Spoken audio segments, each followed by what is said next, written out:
Біз соғыста жеңдік деген Германия осыдан 124 жыл алдын осындай монорельс жасап қойған. Демек бұл дегеніміз соғысқа шейін бұл аспалы жол іске қосылған. Бұл Вуперталь аспалы жолы 1901 жылы ашылған. Қазіргі күнде Германияның Вуперталь қаласының символына айналған.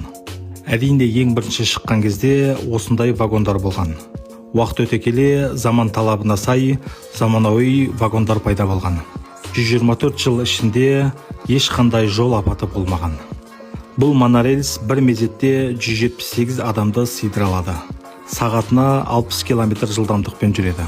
Бұл жай жүретін монорельстің бізге не қажеті бар деп ойлайтын шығарсыз. Сізге түсіндірейін. Монорельстің жылдамдығы сағатына 60 км. Ал жердегі қарапайым автобус одан 2 есе жылдам жүреді. Бірақ іс жүзінде монорельс бірінші келеді. Себебі монорельс жолында жердегі көлік секілді кептеліс болмайды, бағдаршамға тоқтау жоқ, жаяу жүргінші алдынан шықпайды. Қазіргі таңда бұл монорельстер дамыған елдерде қалаға көрік беріп тұрады. Және туристерді тартудың да бір тәсілі.